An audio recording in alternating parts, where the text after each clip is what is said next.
नमस्कार, आपकी बात में स्वागत है आप सभी का। मैं हूं अभिषेक शुक्ल। आज की खास पेशकश है कच्ची उम्र के पक्के पियक्कड़। छत्तीसगढ़ के कांकेर में एक चौंकाने वाली घटना सामने आई। यहां नशे में धुत होकर एक नाबालिग लड़का स्कूल परिसर में घुसा और उसने एक स्कूली छात्रा से बदतमीजी की। यह अकेली घटना कई सवाल खड़े करती है, साथ ही एक बड़ी चिंता को भी जन्म देती है। प्रदेश के बच्चे किस तरह नशे के शिकंजे में हैं? नशा किस कदर उनके होश छीन रहा है? सवाल है, ऐसे हालात आखिरकार बने ही क्यों? सवाल यह भी कि नौनिहालों की चिंता कौन करेगा, कौन उन्हें नशे की लत से बचाएगा? बेशक पेरेंट्स की इसमें अहम जिम्मेदारी है, पर क्या सरकार की कोई जिम्मेदारी नहीं बनती? अगर बनती तो वो नौनिहालों को नशे के लिए कुछ करती क्यों नहीं?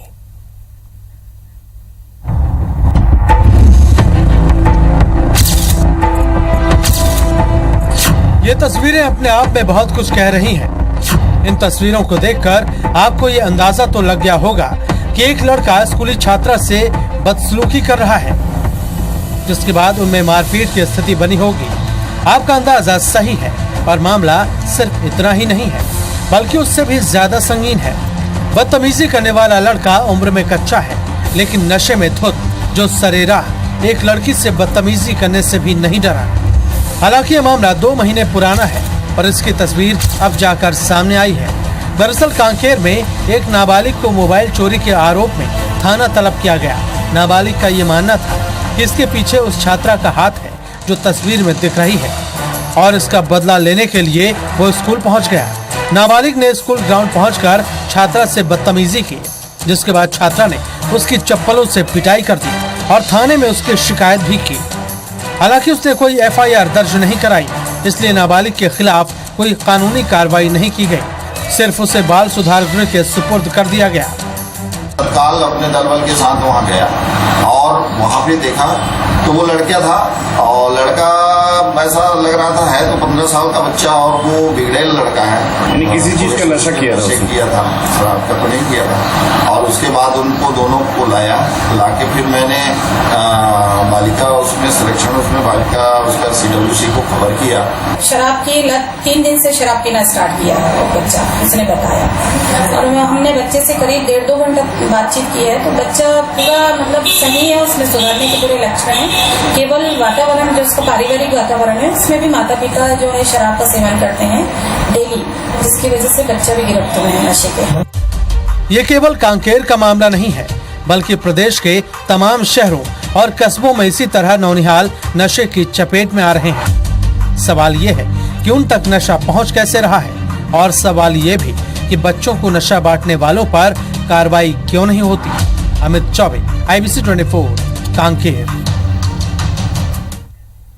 जी हाँ, ये कच्ची उम्र के बच्चे हैं जो बड़े पियक्कड़ के तौर पर अब सामने आ रहे हैं, और जब इस प्रकार की वारदातें होती हैं तो सबका ध्यान यहां पर जाता है। हालांकि ये बच्चे बहुत समय से इस प्रकार के धंधों में लिप्त हैं, नशे की गिरफ्त में आ चुके हैं।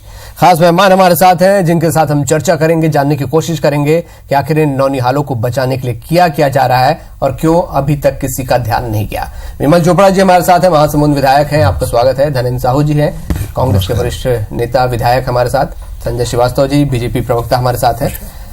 विमल चोपड़ा जी, शराब को लेकर लगातार आपका आग्रह रहा है, शराबबंदी को लेकर आप आंदोलन करते रहे हैं। क्या आपने आंदोलन के दौरान या कभी भी इस प्रकार की घटनाओं पर आपका ध्यान दिया कि नौनिहाल इसकी चपेट में आते जा रहे हैं? देखिए, सिर्फ शराब को लेकर के हमारा आंदोलन नहीं था। हमारा आंदोलन पूरा जो था वो नशे से मुक्त समाज बने इसके लिए था, और इसके लिए हम लोगों ने संघर्ष भी किया। और उस संघर्ष के पीछे कहानी यही है कि जब हम गांव में जाते थे, हमारे शहरों में जाते थे, तो छोटे बच्चे से लेकर के नौजवान और बूढ़े तक जो है वो नशे की गिरफ्त में थे, और ऐसी हरकतें करते थे जिससे समाज का सर नीचा हो जाता है। कोई अपने भाई को पीट रहा है, कोई अपनी बहन को पीट रहा है, बेटा बाप को मार रहा है, और इतनी घृणित घटनाएं घटती थी जिसकी हम कल्पना एक सभ्य समाज में नहीं कर सकते।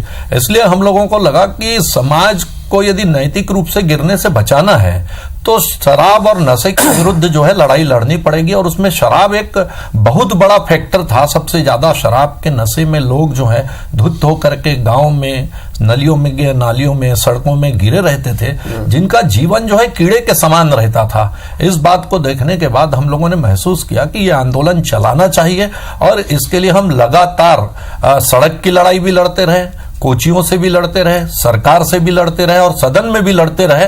और कम से कम आज हमको ये थोड़ा सा तो जरूर लगता है कि जो कोचियाबंदी हुई उससे प्रभाव पड़ा है, लेकिन जिस प्रकार से हम देख रहे हैं कि छोटे बच्चे अब गिरफ्त में आ रहे हैं और चखना सेंटर जो है वहीं खुल रहे हैं, जिसमें हजारों लोगों की भीड़ रहती है, उसमें बच्चे भी रहते हैं, वहां देखने वाला कोई नहीं, व्यवस्था नहीं है। इस व्यवस्था पर आप लोगों ने जब आंदोलन चलाया, ये बातें देखी, तो निश्चित तौर पर प्रशासन के अधिकारियों के निगाह में भी ये बातें आई होंगी। जी जी बिल्कुल आई है, लेकिन प्रशासन अपनी जिम्मेदारी से भागता है, शासन अपनी जिम्मेदारी से भागता है।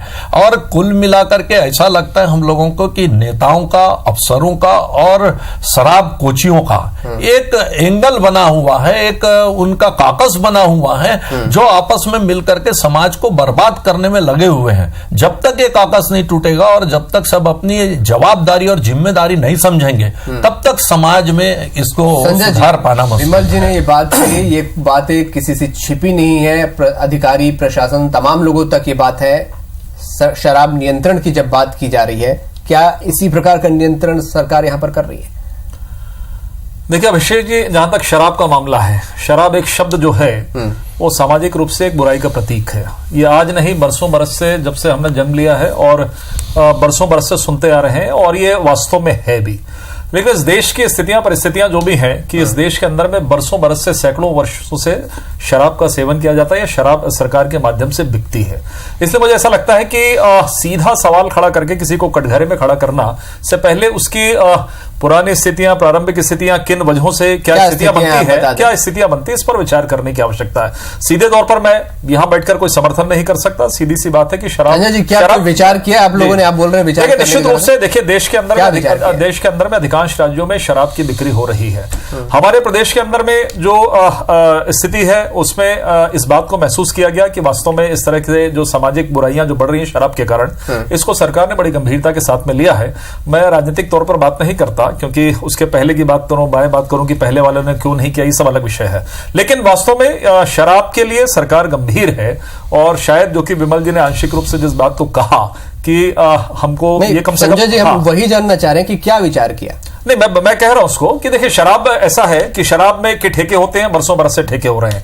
अब शराब की हम किस तरीके से शराब पर रोक लगा सके, हम किस तरीके से ये एक दूसरा बुराई का स्वरूप न ले, इसके लिए सरकार लगातार काम कर रही है। पहले आपने देखा होगा कि हमारी सरकार ने कुछ गांवों को चिन्हित किया कि 2500 पॉपुलेशन, 2000 पॉपुलेशन से जो कम है वहां पर शराब की दुकानों को बंद करवाया। फिर बाद में बातें आई कि कोचियों के माध्यम से शराब, जो अवैध शराब की बिक्री होती है, उस पर सरकार ने अभी निर्णय लिया। बहुत हो हल्ला मचाया ना लोगों ने कि सरकार शराब बेचेगी क्या।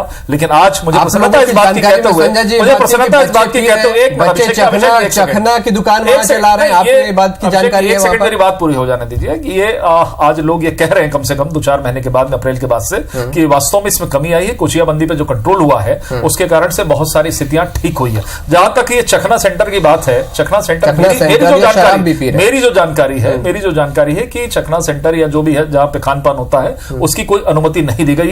लेकिन इस बात को मैं कह सकता हूं कि हो सकता है कि अवैध रूप से कुछ जगहों पर चल रहा होगा, लेकिन उस पर भी सरकार नियंत्रण कर रही है और हम धीरे धीरे करके शराबबंदी की ओर बढ़ रहे हैं और सरकार निश्चित रूप से इसमें गंभीरता के साथ में प्रयास कर रही है। धीरेन्द्र साहू जी, कितने आप इनकी बात से सहमत है संजय जी की हाँ धीरे धीरे शराबबंदी की ओर बढ़ रहे हैं, बल्कि स्थिति तो हम ये देख रहे हैं कि छोटे छोटे बच्चे भी पीने लगे। देखिए, सरकार का ये दोहरा चरित्र है, दोहरा चेहरा है इस विषय में। एक तरफ भारत महावाहिनी गठन करके शराबबंदी का ढिंढोरा पीटते हैं, दूसरी तरफ जो शराब ठेकेदारों के माध्यम से बिकती थी, अब उस काम को खुद सरकार करने लग गई है। क्या बुराई इसमें? अब मैं आपकी बातों को जवाब दूंगा और उसी का परिणाम है आज जिस विषय को लेकर के मीडिया ने उठाया, कांकेर की जिस घटना को आज सामने लाया गया है।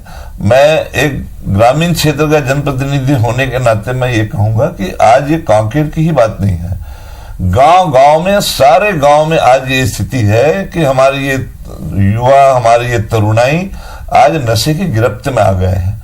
जैसा कि आदरणीय चोपड़ा जी ने कहा कि नशे में सबसे जब बड़ी भूमिका शराब की है, अन्य और भी नशे हैं और सभी पर आज यह हमारे सामाजिक ये जो बहुत बड़ी बीमारी आज जो फैल रही है, आज जो छोटे बच्चे हैं जो सीखने की उम्र है, कल मुख्यमंत्री जी का मैंने भाषण पढ़ा कहीं कि हम पीढ़ियों का निर्माण कर रहे हैं। कौन सी पीढ़ी का निर्माण कर रहे हैं? ये पीढ़ी का निर्माण कर रहे हैं जो आज शराब के नशे में डूबी हुई है। ये छत्तीसगढ़ है क्या? इस छत्तीसगढ़ की कल्पना किया था हम लोगों ने? ये तो सरकार चाहती है कि जो आज शोषण कर रहे हैं छत्तीसगढ़ियों का, जो गैर छत्तीसगढ़िया लोग जिस तरह के शोषण आज तांडव मचा के रखे हैं, तो छत्तीसगढ़ की तरुणाई को, छत्तीसगढ़ की युवा को नशे में डुबा दो कि अपने हक अपने अधिकार के लिए लोग बात करने की भी इनकी सोचने समझने की शक्ति ना रहे। ये एक षड्यंत्र के तहत सरकार जानबूझ करके पूरे छत्तीसगढ़ को बर्बाद करने के लिए, यहाँ की तरुणाई को, यहाँ के हमारे बच्चों को बर्बाद करने के लिए ये माहौल क्यों नशा खुलेआम बिक रहा है? जब सरकारी दुकान आपके नियंत्रण में होना चाहिए, आप सरकार चला रहे हो, तो बच्चों के हाथ में ये शराब की बोतलें कहां से जा रही है? ये नशे के सामान कहां से जा रहे हैं? ये जिम्मेदारी सरकार की है। जब पहले ठेकेदार होते थे, आज तो आपका सरकारी दुकान में सरकारी कर्मचारी बैठे ना, क्यों जा रहा है बच्चों तक? क्यों जा रहा है शराब? संजय जी क्यों जा रहा है बच्चों तक? टीवी चैनल में धर्मेंद्र जी का भाषण, मुझे ऐसा लग रहा है कि भाषण उनका बहुत अच्छा था। ठीक है, वो मुझे ऐसा लग रहा है, सुनिए मेरी बात हो जाने दीजिए। बहुत आरोप प्रत्यारोप लगे, मुझे तो ऐसा लगा, शायद मैं रिकलेक्ट कर रहा था फिर से अपनी मेमोरी को, कि शायद डॉक्टर रमन सिंह की सरकार जब 2003 में बनी, तब शराब का पहला ठेका शायद इस मध्य प्रदेश और छत्तीसगढ़ प्रदेश के अंदर में हुआ। इतनी ईमानदारी, इतना दर्द, तो क्यों नहीं वो पहले पूर्व में भी विधायक थे, पूर्व में भी मंत्री थे, तो क्यों नहीं दिग्विजय सिंह के समय शराब बंद? यही बात सुनिए, सुन लीजिए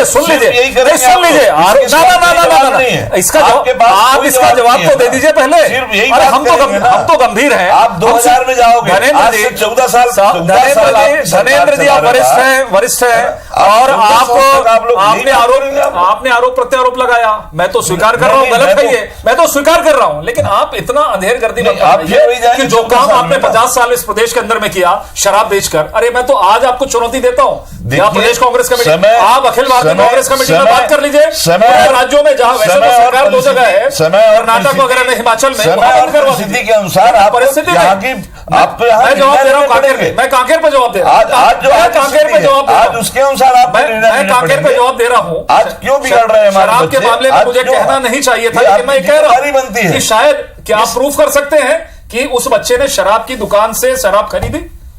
उसके माता पिता, जो मुझे कहना नहीं चाहिए, आपने भी उस सवाल को उठाया, माता पिता और पिता यदि शराब का सेवन करता है बरसों बरस से, यदि घर के अंदर में उसकी यदि बोतल पाई जाती है, वहां से बच्चा बिगड़ता है, जो चीज देख रेख कर रहा है, वो भी तो एक कारण है कि केवल सरकार है, केवल एक सरकार है। जो आप जिस तरीके से दर्द बयान कर रहे हैं, यदि छोटे आप शराब बेचें, शराब खरीदें, आप शराब बेचें, तो आपकी जिम्मेदारी है बरस से शराब बेचें, और आप ये कह रहे हैं कि आप बिना हम प्रयास कर रहे हैं, शराब में आप बिना बिल के शराब बेच रहे हैं। धनेंद्र जी, आपको बिल नहीं है, धनेंद्र जी, उम्र का नहीं, वहां पर आपको पूरी व्यवस्था होनी चाहिए कि छोटे बच्चे आगे शराब न खरीद सके। नहीं खरीद रहे, आप बिलिंग करें, नहीं खरीद रहे ना, कहाँ दुकान खरीद रहे हैं? वो शराब खरीद रहे, शराब पिया है। आप देखिए शराब दुकानों की भीड़ में वहां पर 1/4 बच्चों की भीड़, वहां पर कारणों से पिया है, 1/4 बच्चों की भीड़ वहां पर दिखाई देगी। जांच होनी चाहिए आपको। हम ठीक है, हम इसकी मैं भी निंदा करता हूं, ये नहीं होना चाहिए, बच्चों तक शराब नहीं पहुंचनी चाहिए। यदि वहां पर यह स्थिति, तो शराब दुकान बंद होना चाहिए। समर्थक नहीं है, पहले आप ठेकेदारों को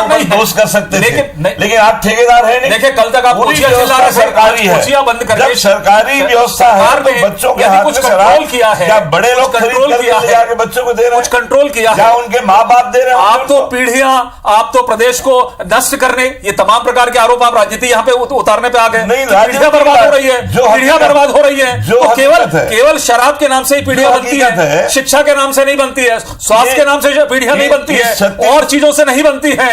इस छत्तीसगढ़ प्रदेश में किस बात को साल में 12,000 लोगों ने आत्महत्या किया है। जी, आप शराब की बात, 12,000 लोगों ने आप भाषण मत करिए, आप शराब की बात करिए। मैंने अपना वक्तव्य वहां से शुरू किया कि शराब का मैं कड़े शब्दों में निंदा करता हूं, ये सामाजिक बुराई के रूप में। चलिए, सरकारी प्रतिनिधि संजय जी जो यहाँ पर भाजपा प्रवक्ता, वो शराब का विरोध करते हैं, यहाँ पर कह रहे हैं हम सरकारी नियम भी आपको बता देते हैं कि ये नियम कहते हैं कि कोई भी नाबालिग दुकान से शराब नहीं खरीद सकता। बता दीजिए कहां, जबकि दुकानों के बाहर जो भीड़ जुटती है उसमें बड़ी संख्या नाबालिगों की होती है। हमारे सहयोगी राजेश मिश्रा ने राजधानी की एक शराब दुकान में पहुंचकर कुछ ऐसे रियलिटी चेक करने की कोशिश की। संजय जी देखें जी। बच्चों में शराब पीने की प्रवृत्ति बढ़ती जा रही है। इसकी एक वजह यह भी है कि बच्चों को खुलेआम शराब दुकानों से शराब दी जा रही है। अभी हम अवंती विहार क्षेत्र की शराब दुकान में मौजूद हैं और इस शराब दुकान से करीब 500 मीटर की दूरी पर सेंट जेवियर स्कूल है। और किस तरह से आपको पता चल जाता है कि ये बच्चे हैं और क्या आप उनसे आई कार्ड मांगते हैं, कैसे तय करते हैं कि इनको शराब देना है या नहीं देना है? तय हम लोग इस प्रकार से करते हैं कि जब आते हैं तो बच्चे शक्ल से ही समझ में आ जाते हैं, चेहरा देख के उनका समझ में आता है कि वो बच्चे हैं कि बड़े हैं बोल के। और जब समझ में नहीं आता तो हम उनसे उनका आई कार्ड मांगते हैं, जैसे वोटर आईडी या कुछ भी ऐसा जिनसे उनको प्रूफ मिल सके हमको कि वो 18 साल के हैं कि नहीं है बोल के। इस प्रकार से हम तय करते हैं। और कई बार ऐसा भी होता है कि बच्चे आते हैं पहले से ही कहीं से पी के आए हुए रहते हैं, यहाँ के शराब मांगते हैं, लेकिन जब हम लोग नहीं देते हैं तो गाली गलौज भी करते हैं, लेकिन हम लोग उनको भगा देते हैं, देते नहीं, क्योंकि ये हमें साफ साफ ये बोल दिया गया है कि बच्चों को दारू नहीं देना है बोल के। आपको क्या लगता है दिन भर में कितने बच्चे यहाँ पर आ जाते होंगे कम उम्र के बच्चे शराब लेने के लिए? दिन भर में कम से कम 5 से 6 बच्चे तो आते ही हैं रोज। सवाल ये है कि आखिर बच्चों तक शराब पहुंच कैसे रहा है, आखिर कौन उन तक पहुंचा रहा है, सवाल क्या लग रहा है आपको? अब ये तो मैं नहीं बता सकता, हमारे यहाँ कहीं बता पाऊंगा मैं आपको कि हम तो नहीं दे रहे, अब वो कहाँ से ला रहे हैं अब ये वही जाने। तो आपने सुना कि जो दुकानदार हैं उनको एक तरह से सख्त निर्देश दिया गया है कि कोई अगर बच्चा आए या बच्चों की तरह अगर कोई दिख रहा है, उनको शंका है उम्र को लेकर, तो उन बच्चों को शराब ना दी जाए। मगर ये भी शिकायत बहुत सारे शराब दुकानों में मिल रही है कि जब भीड़ भाड़ में जब लोग आते हैं तो बिना सोचे समझे उनको शराब दे दी जाती है। और यही वजह है कि बच्चों में शराब पीने की प्रवृत्ति बढ़ती जा रही है। और सीसीटीवी जो लगाया गया है उसके फुटेज भी चेक करना चाहिए। और अगर मान लो कोई किसी दुकान में बच्चों को शराब दी जा रही है तो ऐसे दुकान के संचालकों के खिलाफ कड़ी से कड़ी कार्रवाई भी की जानी चाहिए। कैमरामैन लखन शर्मा के साथ राजेश मिश्रा, IBC 24 रायपुर। विमल जी, आपको लगता है नियमों का पालन हो रहा है?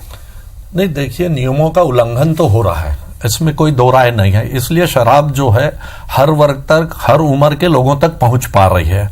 और इसका कोई आधार नहीं कि दुकान में इतनी भीड़ रहती है कि वो आई कार्ड देखे और वो देखे, वो तो जो आता है उसको देते हैं और पैसा लेते हैं और उसमें शराब जो है हर हाथों में पहुंच रही है। लेकिन जहां तक मेरा कहना है कि सरकार जो कहती है कि हम धीरे धीरे शराबबंदी की तरफ जा रहे हैं, ये धीरे धीरे क्या होता है? हम उदाहरण देते हैं कि यहां शराब बिक रही है, वहां शराब बिक रही है। हम बिहार का उदाहरण क्यों नहीं देते कि जहां शराबबंदी है, पूर्ण शराबबंदी और बड़ी कड़ाई से लागू है वहां शराबबंदी। और मैंने वहां 4 दिन तक भ्रमण किया है, लोग इतने प्रसन्न हैं शराबबंदी से। ठीक है, उसका थोड़ा बहुत कुछ प्रभाव, लेकिन लोगों को लगता है कि शराबबंदी से समाज में बहुत बड़ा परिवर्तन जो है वो बिहार में आया। तो हम ऐसा परिवर्तन क्यों नहीं कर सकते? हम बार बार जो है धीरे धीरे जो है शराबबंदी की तरफ जाएंगे, धीरे धीरे कितना समय लगेगा? देखिए अभिषेक जी, पहले तो जो फुटेज आया उसमें आपने देख लिया कि वहां का कर्मचारी ने क्या कहा, वो सब चीजें आ गई। और मेरा ये मानना है, देखिए मुझे कहने में कहीं कोई संकोच नहीं है। हमको जो घर से जो चीजें मिलती हैं, मुझे ऐसा लगता है कि बहुत सारे ऐसे बच्चे हैं जो शराब नहीं पीते, जिनके घरों में शराब का सेवन नहीं होता, बच्चे भी नहीं पीते हैं। ये कहीं ना कहीं एक हमारी संस्कार भी घरों से आने की आवश्यकता है। जो विमल जी ने कहा बिल्कुल ठीक है, मुझे कोई आपत्ति नहीं है कि यदि शराब बंदी हो जाए तो ये कहीं कोई विषय ही नहीं है खत्म। लेकिन आज मैं ये कह रहा हूं, फिर से एक बार पुरानी बातें पे हूं, देश की आजादी के बाद आज कितने राज्यों में शराब बिक्री हो रही है बताइए। यदि शराब को सबके सब लोग, हर राज्य जानता है कि शराब इसमें खराब चीज है। कुछ कारण हो सकते हैं, उन कारणों पे इतनी चर्चा नहीं है कि किन वजहों से किस रेंज पे और किस आधार पर शराब बेचनी चाहिए, उसका क्या इंपैक्ट है, क्या गलत प्रभाव है, क्या अच्छे प्रभाव, ये तमाम प्रकार के विषय, वो एक लंबा विषय है। लेकिन आज लगभग 29 राज्यों में से 25-26 राज्यों में शराब बिक रही है। सरकार ने आज कमेटी बनाई ना, सबके कहने से बनाई कमेटी, विपक्ष पक्ष को लेकर कि वहां जाइए। हमने ये नहीं कहा कि हम नहीं बंद करेंगे, जो उसके परिणाम आएंगे सामने, जो उसके दूरगामी है, सरकार चला रही है या बंद करने बंद करने की स्थिति है। कब तक आ पाएगा? धीरे धीरे नहीं, अभिषेक जी आप सुन नहीं पाए शायद। सरकार ने कमेटी बनाई, शायद विमल जी भी नहीं, आपने कहा धीरे धीरे बंदी नहीं, पहले हमारा चल रहा है पहले से। लेकिन अभी जब ये सरकार ने शराब की बात आई कि सरकार चला रही है, तब एक कमेटी बनी है, पक्ष विपक्ष, मुझे जहां तक ध्यान पड़ रहा है, विमल जी है कि नहीं मुझे याद नहीं है, अभी कमेटी गई भी थी और उसमें सरकार ने कहा है, सीएम साहब ने कहा है, कहीं कोई दिक्कत नहीं है कि हम उसका अध्ययन कर रहे हैं, जो उचित रहेगा राज्य के हित में हम उसका निर्णय करेंगे। छोटे स्टेप पढ़ी जाऊंगा। देखिए, आज समय की आवश्यकता है कि पूर्णतः शराबबंदी लागू हो, इसकी मांग हम लोग लगातार कर रहे हैं ताकि यहाँ छत्तीसगढ़ के हमारे नई पीढ़ियों का निर्माण हो सके। और उसके लिए एकमात्र रास्ता है इस प्रदेश में पूर्ण नशा मुक्त समाज बने, पूर्ण शराबबंदी लागू हो, अन्य और भी तरह के जितने भी नशे हैं सब पर नियंत्रण हो। और ये जिम्मेदारी समाज के साथ साथ सरकार की भी बनती है। सरकार अपनी इस जिम्मेदारी से नहीं बच सकती है। संजय जी, क्या पूर्ण शराबबंदी हो पाएगी छत्तीसगढ़ में? देखिए, मैंने कहा कि सरकार इस पर बड़ी गंभीरता के साथ विचार कर रही है और सम्मानीय जो विधानसभा के सदस्य, अन्य जो लोग हैं, समाज सेवी लोग हैं, उनकी एक टीम बनी है और टीम सरकारी भविष्य में देख सकते हैं। निश्चित रूप से देखिए, हम लोग उम्मीद नहीं करते क्योंकि ये सवाल कर रहे हैं, उम्मीद नहीं। आज इस सरकार इनका राजनीति प्रूफ हो गया, राजनीति प्रूफ हो गया। अभी जो इस सरकार को प्रूफ हो गया, इनको प्रूफ हो गया, 1200 करोड़ रुपए के लेन देन हुए हैं। वो छोड़िए, अब मैं 1,86,000 करोड़, अरे आपको 2D स्पेक्ट्रम, 3D स्पेक्ट्रम, खेल, तमाम प्रकार का घोटाला, PHU घोटाला, भूपेश बघेल, तमाम प्रकार के बात करूं, घोटाले की बात करें तो घोटाले अरे आप बंद कर देते धनेंद्र जी, अरे इतने ईमानदार थे तो आप बंद कर देते, अरे आप बंद कर देते। ये इस कमाई कांग्रेसियों का ध्यान तो केवल हिसाब किताब में रहता है, क्योंकि इनका जो पुराना इतिहास है वो हिसाब किताब में इतिहास रहता है। किसमें कितना समय की कमी है हमारे पास, ये पूरी तरह से करते हैं कि आने वाले समय में संजय जी ने कहा है कि पूर्ण शराबबंदी की ओर छत्तीसगढ़ बढ़ रहा है, वो दिन जल्द यहाँ पर देखने को मिले। खास पेशकश में इतने, नमस्कार। जी।